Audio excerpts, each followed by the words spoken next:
Hi guys, how are you going? Thank you for joining us today on Troubleshooting Microsoft Teams. It's actually a first time event for us in using live streaming event in within Microsoft Teams. So it'd be great to get your feedback later on. If you can let us know how the event went and how you think it worked. We will be running a webinar later on how to use live event, but we thought we might as well test it out for ourselves for the first time. So there is a Q&A section. So if you do have any questions along the time, if you fill into the Q&A section along there, that will be fantastic, and we'll try and answer those questions as we go along. Also, the event is being recorded, so you'll be sent a link after the event to go through what you thought, and if there's anyone that wasn't available, then they can rewatch that link again moving forward. So let's get kicking off. So today we're just going through troubleshooting Microsoft Teams, and we just want to go through kind of the top 3 or 4 things that we see every day in which people get caught out with, and then how to troubleshoot that moving forward. So a bit of an agenda for the session. We're going to jump through the network assessment tool, how to pre-assess a network. If you ever dealt with Microsoft, they'll ask you how to download debug logs and things like that. So we'll go through where to find all them. And then also how to decipher them and how you can use them to help you troubleshoot issues. The biggest one is people enable users and they're missing the calling pad. So we'll go through some options to troubleshoot around that. And then we'll just follow off on a little about the Teams admin panel, some diagnostics information you can pull out of there, and then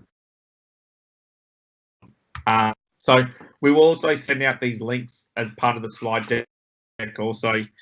So you've got these links. So this is the Microsoft Network Assessment Tool.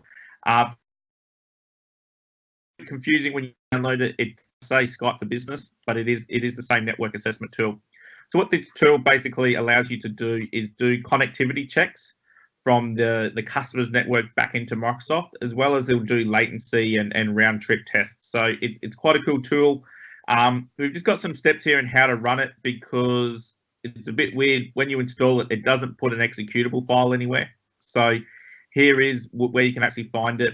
If you're running a 64-bit operating system, it's actually in program files x86, Microsoft Skype Network Business Assessment Tool, and then this is the command you can run. So what I thought we'd do is we'd actually jump over and I'll actually show you the tool actually running.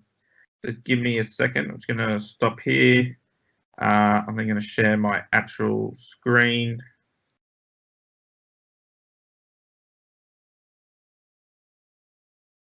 Here we go. Cool. So now you'll see I've jumped into my Windows box. Let's just minimize that for later on. So what we want to do is go to the command prompt. I do apologize. I am a Mac user now, so my Windows skills are a little bit off. So what we're going to do is go back to the root, CO program files x86, and then see Microsoft Skype Assessment Tool, and then the file is network assessment tool. So if you run this command to start with, it's going to go off and run a bunch of tests for your customer. And while it's running that, I'm just going to bring up, I'll just leave this in the top window so you can see it running. We're just going to go up to Windows Explorer. And if you actually go into, okay, that's run, and you'll see how it gives you a location and where those files are. So mine, I've gone into here, into that actual folder, and I've got performance results. So if you double click on this, it will actually show you the call time it makes, so the packet loss. So my round trip latency time was 2.5 seconds. 849 packets were sent, and then the average jitter is 4.2, which is quite good. There's another one you can run here, which is the one I had, connectivity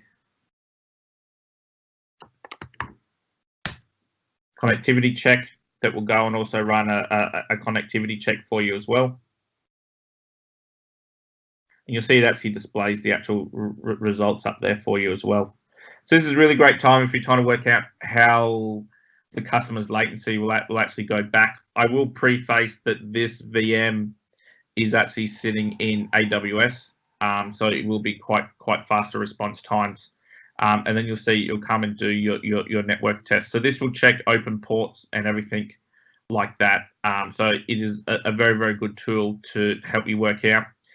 Also, if you're looking for, there's a few extra commands you can run. If you go into that program file where you installed, there is actually a usage doc. So if you open up the usage doc, it has got a few extra commands down here in which you can use to do a few different tests. So I believe you can actually scroll up here a bit. You can actually run it in the beta mode that will actually spit out the config as it's actually running for you.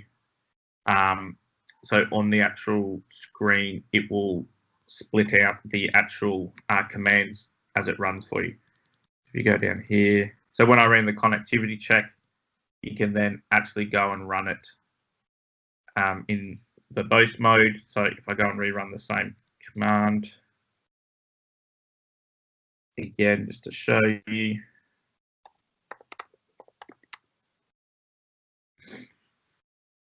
Go and run the same assessment before, but it will show you all the ports. So this is where it's checking all the Scott for Business relay servers. So there's a bunch of relay servers that it actually goes through. So it will actually go through and check that you can get to all of them. So 443 is the main signaling port in which it will use to send the WebRTC, and then 3478 is the media port that it will use. So it will actually come through and show you that, hey, I can actually reach all those ports. So it's a great assessment if you're just trying to work out what the basic network assessment is for your customers to make sure that you are getting through to those ports. So if it's a really great pre-sales tool if you're going out there to do some pre-sales for customers. It's a great way to work out if the network is sufficient or not. So I'm just going to shrink back to the presentation.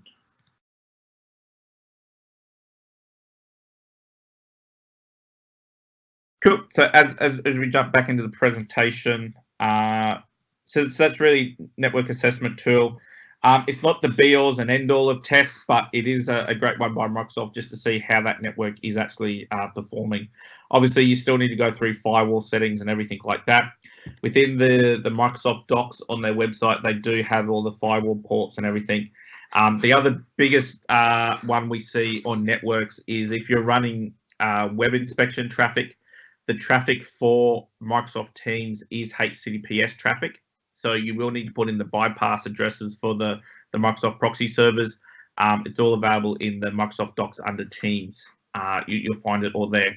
We will add a link in here when we send out this deck that I'll put a direct link on here for you so that you've got that if need be. So moving quite along, I know it is lunchtime. You guys are probably all on your lunch break, so I don't want to spend a huge amount of time for you. But in pulling debug logs, so you've got a couple of different logs in which you can pull from Microsoft Teams. So the debug logs are probably going to be your most helpful logs.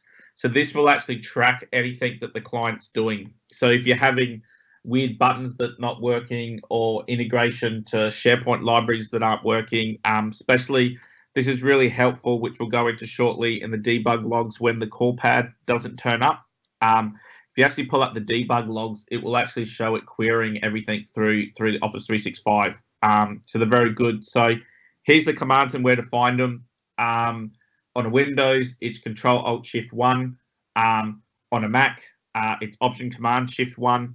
And then the debug logs are then auto-downloaded to the following folders. So it's to your downloads folder. It should automatically download there for you.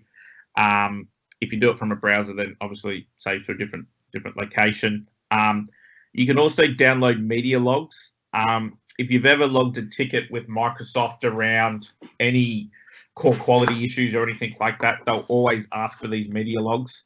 So this is where you can actually find them.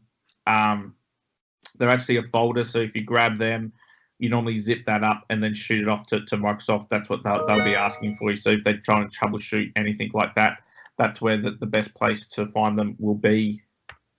And then you've also got desktop logs. This is helpful if you're having a weird client issue where icon's not loading a lot, but the primary logs that you'll really be interested in is your debug logs, as they'll show anything when it's querying users logging in and routing calls and all that sort of stuff. It'll show that all through the debug logs. You can also download the debug logs from within the actual portal. There's another default logs. On Windows, down in your application tray, you can right click and go get logs. On your Mac, you go to the help menu and then there's a get logs, and it'll download a log file as well. So a couple of different places in where you can pull those logs. Whenever you talk to Microsoft, they'll ask for all these logs. So I just thought we'd put it out there where to find them. We get a couple of partners ask us quite regularly in where to find those log files, as they can be a little bit tricky.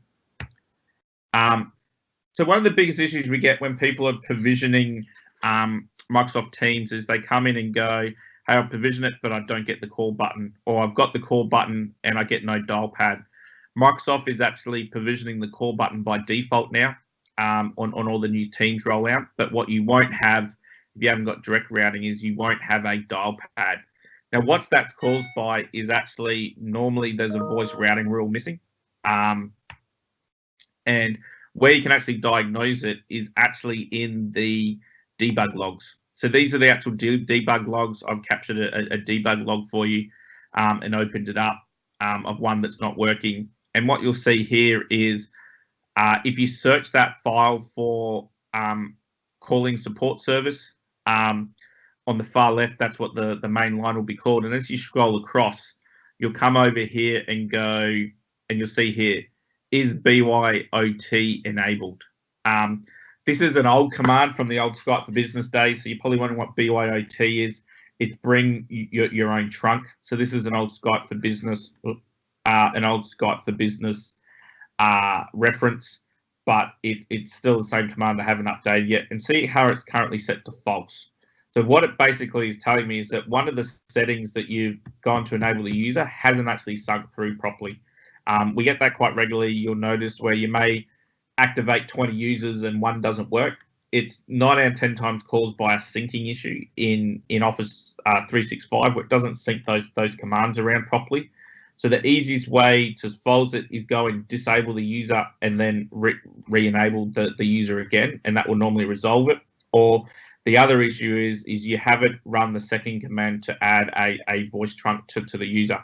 So there's this grant voice routing policy. 9 out of 10 times that hasn't been run. You've run the first one to enable the user, but you haven't run that. So the easiest way to check is we've actually got a check command here, which you can run. So what I thought we'd do is we'd jump into PowerShell and just show you what that looks like. Give me a second, swap screens here.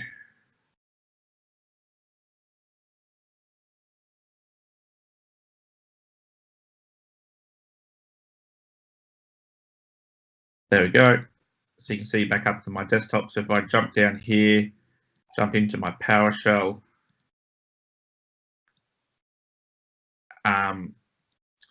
I've actually started using the ISE tool lately for doing PowerShell. Only the fact is, maybe if I'm a bit lazy, you can actually dump multiple commands in, but also you can click through the command. So if you're cutting and pasting commands through, you can actually go back and edit them where normal PowerShell you actually can't.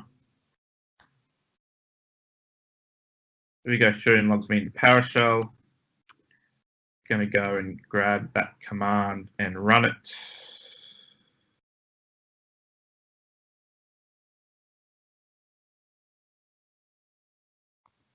Give me a sec.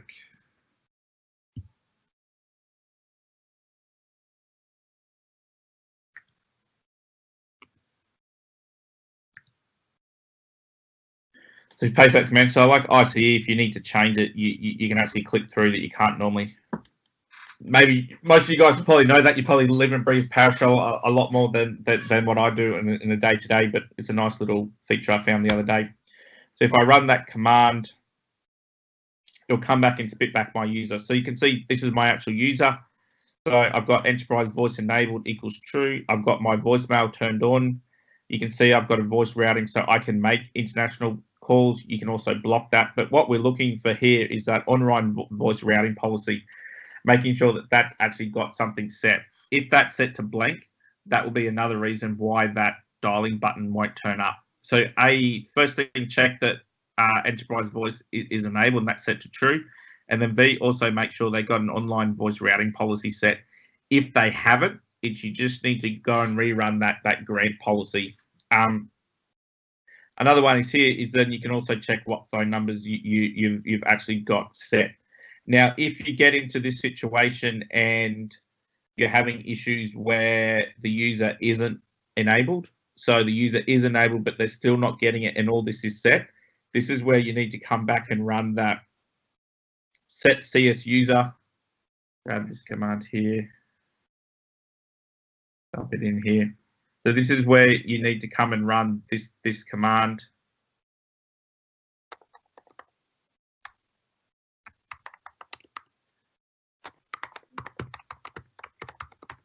And what you actually want to do is come in here, remove everything, and just leave enable enterprise voice. Set this to false and hit enter.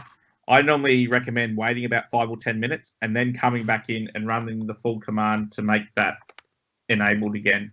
That's what we've normally seen. That's fixed the issue 95% of the time, and that will force it to re-able and reactivate the user. I'm not going to run that on my user, or we're going to have issues with this webinar. It's going to boot us out very, very, very quickly.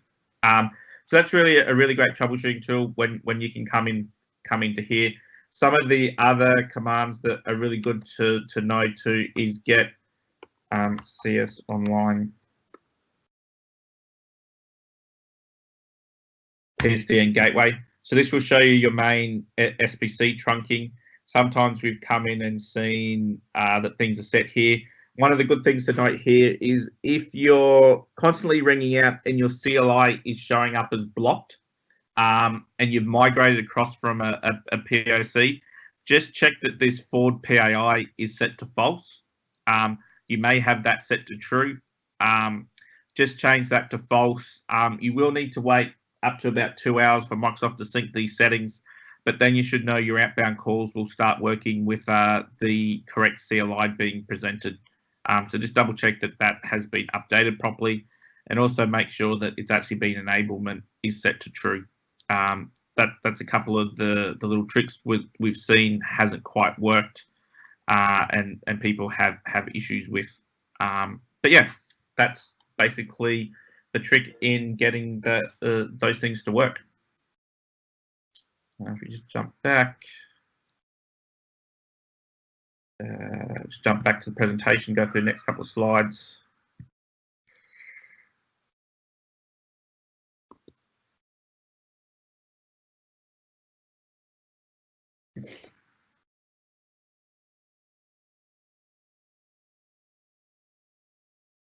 Cool. So adding that voice routing policy, that should then give you your make a dial pad button appear again. So just checking that configuration and just making sure it's got that policy. If not, rerun that policy name and you should be good to go. We just want to go through the new Teams admin portals. There's quite a lot of diagnostic information in here that you can get. So just want to step through this, and then we'll also step into the call quality dashboard as well. And then we'll kind of wrap it up there. This is really when you're getting into, if you're having calling issues and things like that, we'll show you in here how to troubleshoot them. And then the call quality dashboard. We will be having another webinar wholeheartedly on the call quality dashboard. It's a very in-depth tool, but it's a great tool to know about, and just knowing through the base setups and where they come through. We'll just jump back to our live environment again. And let's jump into here, minimize. Here's one I prepared earlier. So everyone knows about your Teams dashboard. Everyone would have been aware of this. They've probably use this on a day-to-day basis. So a couple of cool things that are in here now. Microsoft's very heavily working on moving settings from the old legacy portal across to the front-end portal. So within the legacy portal, the only settings that you will still use out of here, and it's a little bit confusing, is when you're ordering phone numbers from Microsoft. So say you want to use PSTN numbers under voice, you still got some old phone numbers directly from Microsoft. So global numbers that you've got attached to old call queues.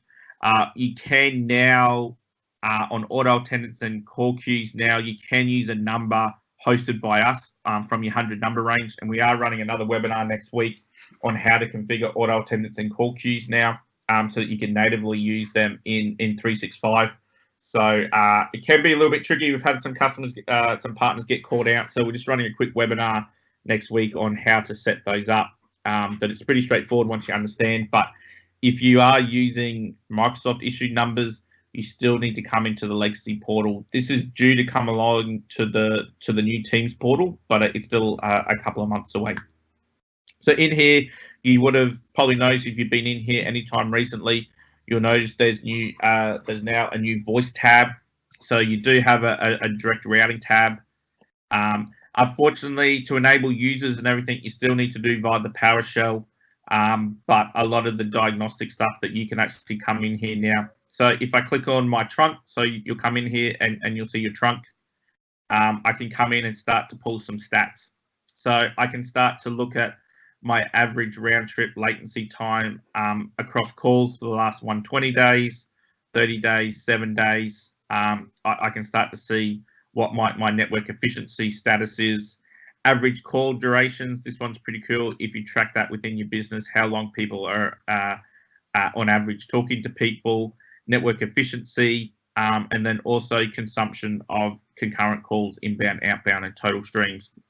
Two things you probably noticed up here is I have 2 warning messages. We've actually got an open case with Microsoft at the moment to find out why these are actually showing as warning. There seems to be an issue. It's trying to say that it hasn't received any SIP option pings within the last 15 minutes. And as a result, your SBC status in going, hey, but it hasn't. We've seen calls going across, but no SIP option messages. Microsoft seems to be having a weird issue with SIP option messages at the moment where, although they're being sent, we've got a couple of cases open with Microsoft just to see why that's showing up as warning and why it's not reporting properly that it's actually getting SIP option messages. Because from an infrastructure perspective, if SIP option messages weren't working, your actual trunk to Microsoft Teams would actually go offline. So that's an interesting one. One thing on that about outages, I don't know if everyone saw last night, there was actually I'm not sure if it's been resolved yet this morning, but Microsoft did have a Teams outage. No, it still is currently in place. So if you are having some issues with Teams, with PSTN callings, there is actually a known issue with Microsoft at the moment. So you may just want to keep an eye on that if you're still having issues. There was an actual Microsoft issue that kicked in about 2 o'clock yesterday, I believe. So if you were having some weird issues with inbound, outbound calls not working, it was actually a Microsoft issue, and you can go through here and see what those issues were. So there was something about mentions, and then there was some issues with the PSTN voice gateways. So there was actually some issues with Microsoft yesterday. So it's always a great idea to subscribe to these updates. It's really helpful for your business. Under here now, so your call queues and auto attendants have actually migrated across here.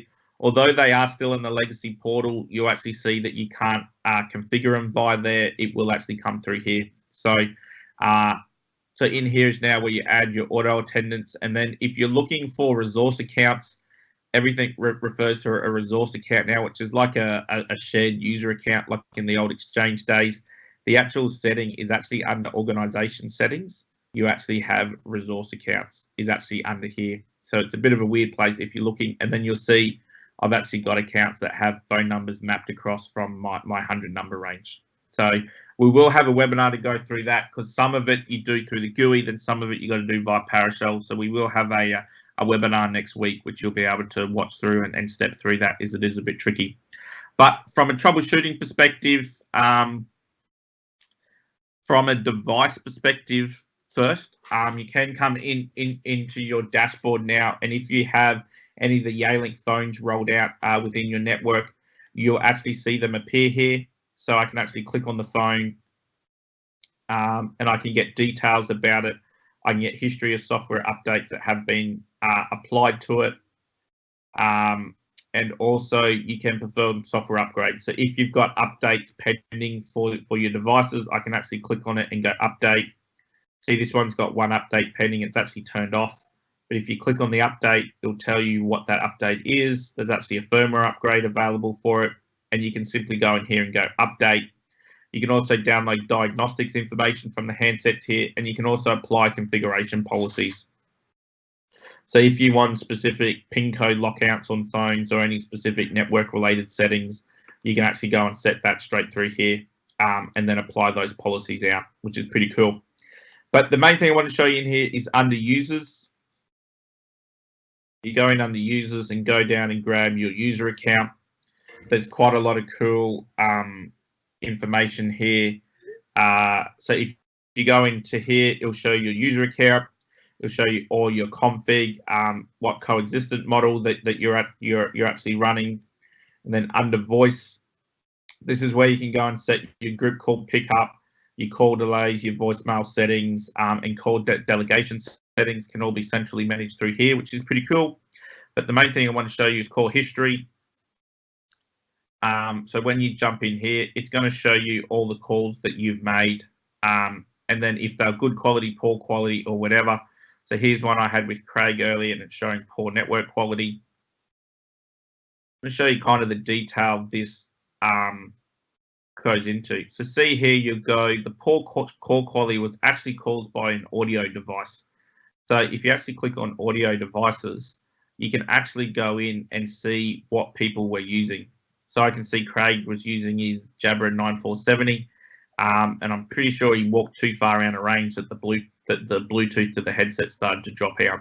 But as you click through, it'll show you what device they're running, and you can click on either which side. So on my side, I was using the built-in microphone. From a system perspective, I was running my iPhone. I am running iOS 13, so it'll give you right down to the OS version. So I'm running the beta version, the latest beta version of iOS 13 on my phone. From a connectivity, you can see what I was connected to. So I was hanging off wireless. And then when you go into network, it will show you network round time trips right the way through the whole network call. Back into Craig, I can see he's on a Windows machine, so it's pulled a bit more information around what the wireless card was, the system, and then the device. And as you jump through into advanced, you can then drill into a lot more detail around that call.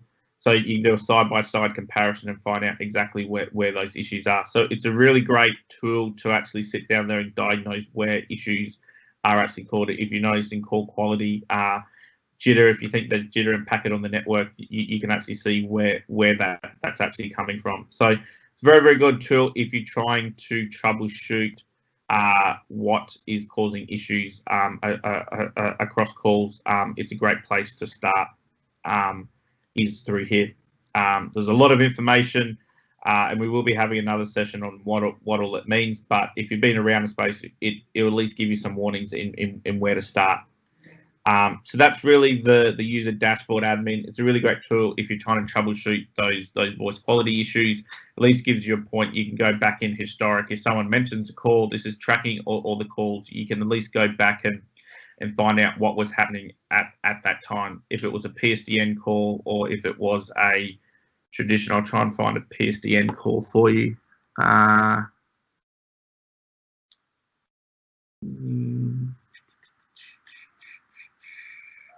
You ring a PSDN, here you go. You see PSDN will actually show up with the actual numbers dialed.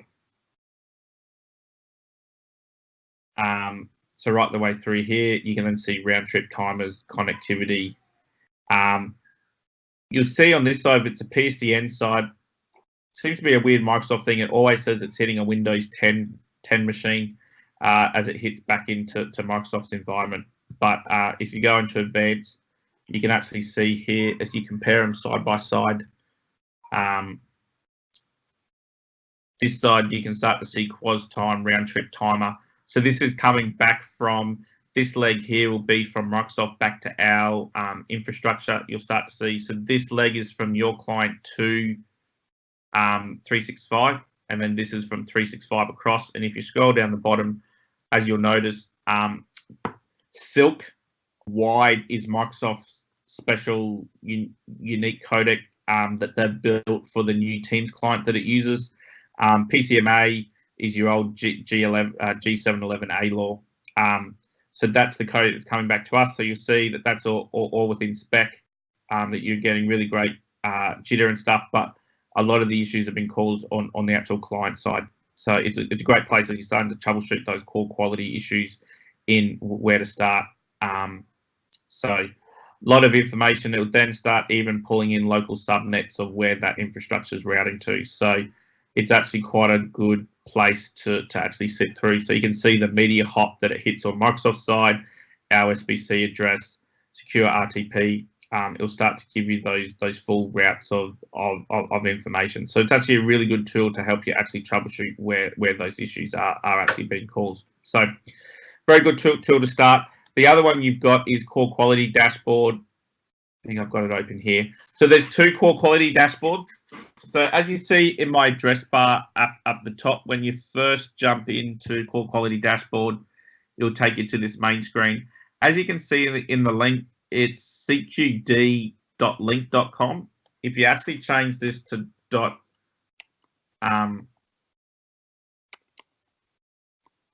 teams.microsoft.com, this will actually take you to the new Teams dashboard. They're in the process of migrating infrastructure across. So there is a new Teams one. So if you go to cqd.teams.microsoft.com, we'll specifically pull. It's really the same dashboard. There's just a couple of different reports. So you do get a bucket load more reports now, reliability reports. So you will see here that is this is getting to new real-time data. So this is what they call CQD version 3, is what you've probably, if you're following the Twitter and everything like that, this is what they're referring to. So it's currently in preview. It should go live in about a month and a half, that this will be the actual core quality dashboard. Once they migrate to this, the next evolution of this will be pulling this data straight into Power BI for you. So in Power BI, this data will be launched. So this will give you a lot of trend data. One thing to note, as it says up here, this isn't real time. It used to be about a day behind. I now believe it's only a couple of hours behind now.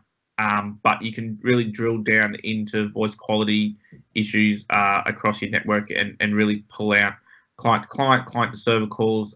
You can actually go and filter this right the way through. You want to go outside the network, and you can go in and start to get some really high detailed specs around what's causing those issues within your network. So it's a very, very good tool if you want to pull some more dashboard reporting type stuff, as well as there's a whole lot of detailed reports in which you can pull out. So that's pretty much all I wanted to cover off on the day. Just give you guys a high level overview in some of the tips and trips we've learned in supporting 365 and working with a lot of customers.